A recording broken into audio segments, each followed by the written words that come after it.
खबरों में बने रहने के लिए बेल आइकन दबाइए और हाँ, फर्स्ट इंडिया को सब्सक्राइब जरूर। उदयपुर में इनकम टैक्स की कार्रवाई तीसरे दिन भी जारी है। दरअसल अरिहंत, अंकुर और एक्मे ग्रुप के कारोबारियों के यहां लगातार सर्च ऑपरेशन चल रहा है। उदयपुर और मुंबई समेत 37 ठिकानों पर कार्रवाई चल रही है। 10 किलो सोने की ज्वेलरी, 1 करोड़ की नकदी बरामद की गई है। प्रारंभिक जांच में करोड़ों रुपए का अघोषित निवेश सामने आया है, यानी कि वो निवेश जिस पर टैक्स नहीं भरा गया। इन कारोबारियों के 17 से ज्यादा अघोषित लॉकर्स भी मिले हैं। एक्मे ग्रुप का ऑटोमोबाइल सेक्टर में करोड़ों का लेन देन मिला है। एक्मे ग्रुप के निर्मल जैन, रमेश जैन, अनिल चित्तौड़ा, रामी रॉयल के अशोक जैन, भूपेंद्र जैन, अनीश धींग, पंकज जैन, बंशीलाल स्वालका समेत 40 से ज्यादा कारोबारियों से लगातार पूछताछ की जा रही है। और बात करते हैं गहलोत कैबिनेट बैठक की झलकियों की। बैठक में उठा बैकडोर से तबादले का मसला। इंग्लिश मीडियम स्कूल में शिक्षक लगाने का मुद्दा भी उठा। चुनिंदा तृतीय श्रेणी शिक्षकों को लगाया जा रहा है इन स्कूलों में। ऐसे में एक तरह से बैकडोर से किया जा रहा है तबादला। आज कुछ मंत्रियों ने कैबिनेट में यह मामला उठाया था, तो मुख्यमंत्री गहलोत ने डॉक्टर बी डी कल्ला और पीके गोयल को निर्देश दिए हैं। शिक्षकों को नियुक्त करने में स्पष्ट नीति बनाने के निर्देश दिए गए हैं।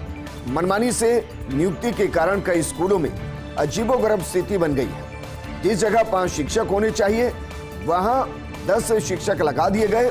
और कमाल की बात यह है कि कुछ स्कूल ऐसे हैं जहां एक शिक्षक के भरोसे पूरा स्कूल चल रहा है। और हालात ये कि अगर वो शिक्षक छुट्टी पर रहता है तो पूरा स्कूल ही बंद करना पड़ता है। ये एक मुद्दा उठा। हालांकि इसके अलावा और भी कई मुद्दे उठे जिनकी जानकारी हम आपको देंगे, लेकिन जो सबसे बड़ा मुद्दा रहा वो एक ओबीसी आरक्षण विसंगति को लेकर था और दूसरा बैकडोर तबादले का मामला। दरअसल इंग्लिश मीडियम स्कूल जो मुख्यमंत्री की महत्वाकांक्षी परियोजना या योजना कहें, क्योंकि देश में इकलौते ऐसे स्कूल हैं जो इंग्लिश मीडियम है और सरकारी स्कूल है, वो राजस्थान में। और इसीलिए कहा जा रहा है कि चुनिंदा तृतीय श्रेणी शिक्षकों को यहां इन स्कूलों में लगाया जा रहा है। ऐसे में एक तरह से बैकडोर से तबादला किया जा रहा था। कैबिनेट की बैठक में कुछ मंत्रियों ने यह मामला उठाया था, तो मुख्यमंत्री गहलोत ने डॉक्टर बी डी कल्ला और पीके गोयल को निर्देश दिए। शिक्षकों को नियुक्त करने में स्पष्ट नीति बनाने के निर्देश दिए गए और मनमानी से नियुक्ति के कारण कई स्कूलों में अजीबोगरीब स्थिति पैदा हुई है, जिसका जिक्र हम कर रहे थे। और 5 शिक्षक जहां होने चाहिए वहां 10 लगा दिए गए और जहां 10 शिक्षक होने चाहिए वहां सिर्फ एक ही शिक्षक पढ़ा रहा है। इसके अलावा जिसका जिक्र हम करें तो ओबीसी आरक्षण विसंगतियां, इनको भी दूर करते हुए संशोधन को मंजूरी दे दी गई है। ग्रामीण पर्यटन नीति लागू करने समेत कई अहम फैसले लिए गए हैं। कार्मिकों को पदोन्नति के अधिक अवसर देने, पर्यटन को बढ़ावा देने, राजस्थान सिविल सेवा नियमों में संशोधन, राजस्थान बेघर उत्थान पुनर्वास नीति की प्रस्ताव पर भी अनुमोदन सहित कई फैसलों पर मोहर लगाई गई है।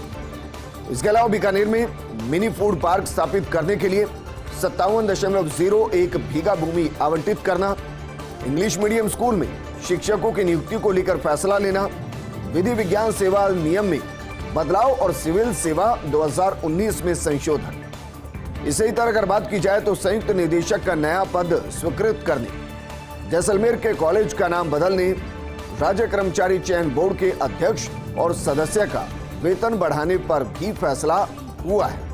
कल मुख्यमंत्री आवास पर यह कैबिनेट की बैठक चल रही थी। उस बैठक पर पूरे राजस्थान की नजर थी। कई मुद्दे ऐसे थे जिनकी मांग लंबे वक्त से हो रही थी। उनमें से एक मांग थी ओबीसी आरक्षण विसंगतियां, जिसको लेकर कांग्रेस के कई नेता बेहद मुखर हो चुके थे। इस पर अब संशोधन लाया गया और संशोधन को मंजूरी दे दी गई है।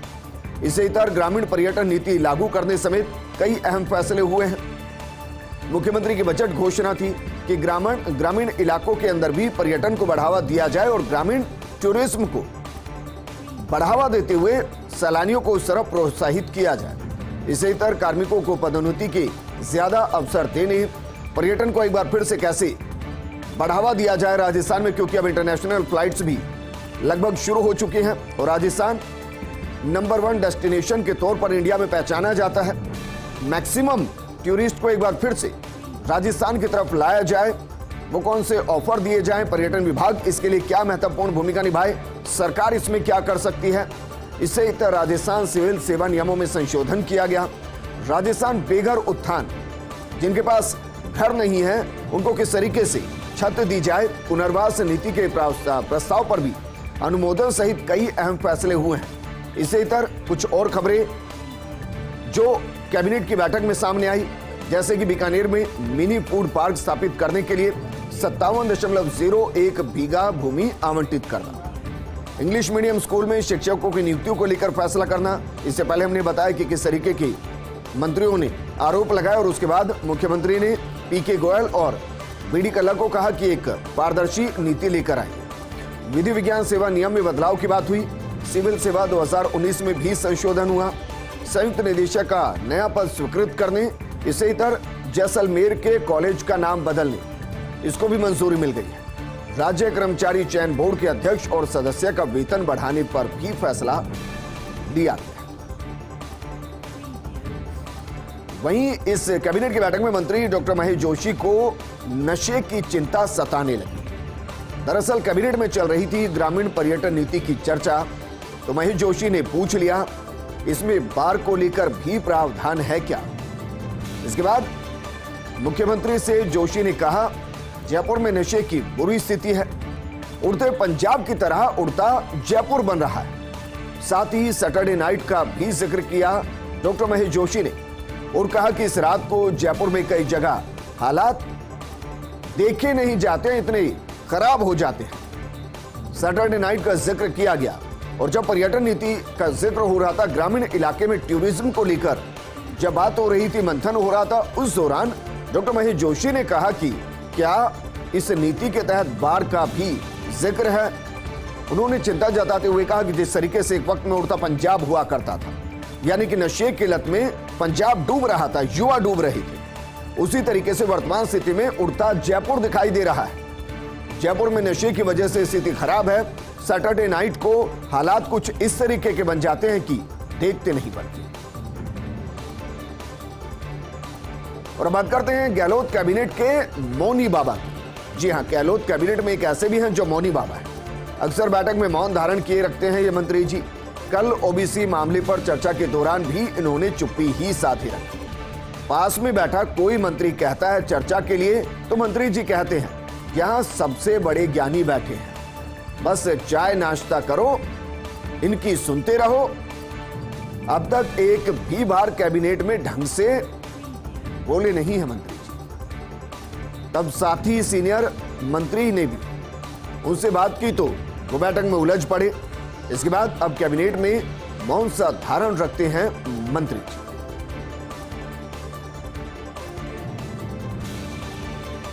वहीं मंत्री जी को शादी में राहुल गांधी की डिमांड, यह भी कैबिनेट की बैठक में चर्चा हुई है। कैबिनेट मीटिंग खत्म होने के बाद अनौपचारिक चर्चा का रोचक वाकया सामने आया है। एक मंत्री ने मुख्यमंत्री गहलोत के सामने रख दी अनोखी मांग, राहुल गांधी को शादी में बुलाने की मांग रख दी गई। दरअसल अगले महीने राहुल गांधी राजस्थान आएंगे। इसी दौरान एक मंत्री के पुत्र का विवाह समारोह है। मंत्री ने मुख्यमंत्री गहलोत से कहा, राहुल गांधी को शादी में बुला दीजिए, 20-30 हजार की भीड़ करने और हेलीकॉप्टर की व्यवस्था का भरोसा देता हूं। लेकिन मुख्यमंत्री गहलोत ने भी मंत्री को साफ लहजे में कह दिया, राहुल गांधी भारत जोड़ो यात्रा पर है, वो शादी में कैसे आ सकते हैं। मुख्यमंत्री गहलोत ने कहा, मैं शादी में आ जाऊं यही बहुत है। वहीं मुख्यमंत्री गहलोत आज एक बार फिर से गुजरात दौरे पर रहेंगे। दोपहर में जयपुर से अहमदाबाद के लिए वो रवाना होंगे। अहमदाबाद पहुंचने के बाद मुख्यमंत्री गहलोत सबसे पहले गुजरात पीसीसी दफ्तर जाएंगे। यहां बाकायदा एक संवाद कार्यक्रम है। पीसीसी में स्टूडेंट से संवाद करेंगे मुख्यमंत्री गहलोत। उसके बाद वो रात 8 बजे दरियापुर विधानसभा क्षेत्र में जनसभा को संबोधित करने वाले हैं। आज रात को अहमदाबाद में ही रात्रि विश्राम करेंगे मुख्यमंत्री गहलोत और कल अहमदाबाद से मुख्यमंत्री गहलोत जाएंगे गुजरात के गांधी धाम। गांधी धाम में भी कांग्रेस प्रत्याशियों के समर्थन में जनसभा करेंगे मुख्यमंत्री गहलोत, यानी कि अगले 2 दिन आज और कल। मुख्यमंत्री गुजरात में रहेंगे और गुजरात में रहते हुए कांग्रेस के पक्ष में माहौल बनाएंगे, क्योंकि बीते चुनाव में 2017 में मुख्यमंत्री वहां के प्रभारी थे और प्रभारी रहते हुए कांग्रेस ने बेहतरीन प्रदर्शन किया था। हालांकि सरकार वहां नहीं बन पाई थी, लेकिन बीजेपी को उन्हीं के गढ़ में कांटे की टक्कर दी थी। इस बार वो सीनियर ऑब्जर्वर हैं, प्रभारी की भूमिका निभा रहे हैं डॉक्टर रघु शर्मा। उनकी जिम्मेदारी इसलिए बढ़ी है क्योंकि पुराने चुनाव का उनके पास अनुभव है और कांग्रेस के वरिष्ठतम नेताओं में शुमार, रणनीति बनाने में माहिर। इसलिए ये 2 दिन का दौरा कांग्रेस को क्या राजस्थान से इतर गुजरात में क्या और मजबूती दे पाएगा। मंत्री जी को मकान किराए की चिंता सता रही है। पिछली कैबिनेट में किराया बढ़ाने पर नहीं हुआ फैसला, तो आज वयोवृद्ध मंत्री ने फिर कैबिनेट में कर डाली मांग। मकान किराया 30,000 से बढ़ाकर 50,000 करने की मांग की है। दरअसल एमएलए को मकान किराए के मिलते हैं 50,000, जबकि मंत्री को 30। अब मंत्रिमंडल फेरबदल में वयोवृद्ध विधायक जी मंत्री बन गए हैं। सरकारी बंगले की बजाय खुद के मकान में रहते हैं ये मंत्री जी। ऐसे में 20,000 रुपए का हो रहा इनको सीधा सीधा नुकसान। दरअसल एमएलए के तौर पर 2 फ्लैट ले रखे हैं मंत्री जी ने। इनकी मासिक किस्त जा रही है 50,000 रुपए। पहले एमएलए के तौर पर 50,000 मिलने से उनकी किस्त चली जाती थी। अब मंत्री बनने पर 30,000 मिलने से किस्त में दिक्कत आ रही है। ऐसे में कैबिनेट मीटिंग में किराया बढ़ाने की जिद पकड़ ली मंत्री जी ने। मुख्यमंत्री गहलोत ने मीटिंग में कहा कि इससे अच्छा संदेश नहीं जाएगा, लेकिन आखिर मंत्री जी ने 50,000 किराया करने की बात मनवा ही ली। अब मंत्री जी को 2 फ्लैट की किस्त चुकाने में कोई परेशानी नहीं आई। आगे बढ़ते हैं। नए साल में स्पेन, जर्मनी में रहेगी राजस्थान पर्यटन की जमकर धूम।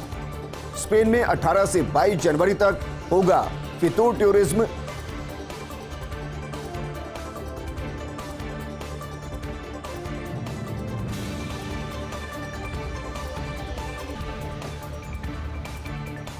जर्मनी के बर्लिन में 7 से 9 मार्च तक होगा इंटरनेशनल टूरिज्म बोर्स।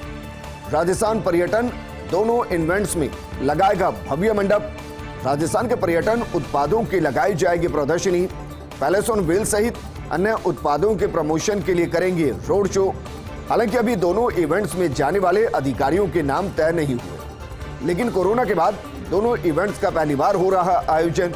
ऐसे में दुनिया भर के ट्रैवल्स एजेंट के साथ B2B बैठकों में लाभ मिलेगा।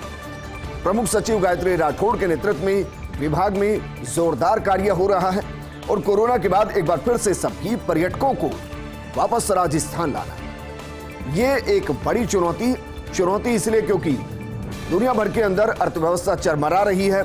कई देश युद्ध के दौर से गुजर रहे हैं, तो कहीं पर पॉलिटिकल क्राइसिस चल रहे हैं।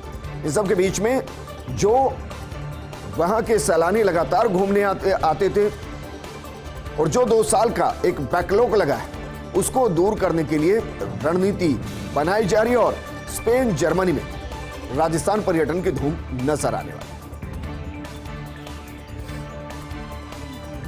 एक छोटे से ब्रेक के लिए रुक रहे हैं, जल्द हाजिर होंगे। आपका स्वागत है। वन विभाग को राजस्व अभिलेख में दर्ज करने की अधिसूचना। हजारों हेक्टेयर सर्वे से वंचित वन भूमि राजस्व अभिलेखों में दर्ज।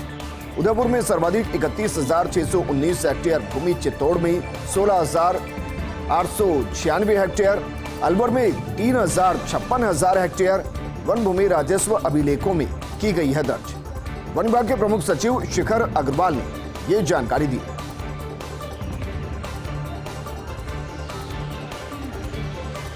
और बात करते हैं पूर्व मंत्री राजकुमार रिणवा की, जिनकी घर वापसी हो रही है। कल फिर से बीजेपी का दामन थामेंगे राजकुमार रिणवा। बगावत के चलते बीजेपी से निष्कासित किए गए थे रिणवा। पिछले चुनाव में रतनगढ़ से टिकट नहीं मिलने पर बागी हो गए थे, लेकिन रिणवा का 4 साल बाद फिर से बीजेपी में वापसी का रास्ता तय हो गया। रिणवा की घर वापसी से सरदार शहर उपचुनाव में बीजेपी को फायदा होगा। ग्राम पंचायतों के पुनर्गठन में रतनगढ़ के कई गांव सरदार शहर में शामिल हुए थे। इन गांवों में रिणवा समर्थक वोटर्स का बीजेपी को फायदा मिलेगा। कल डॉक्टर सतीश पूनिया, राजेंद्र राठौड़, मंत्री अर्जुन मेघवाल, सांसद राहुल कसवा की मौजूदगी में फिर से बीजेपी ज्वाइन करेंगी राजकुमार रिणवा।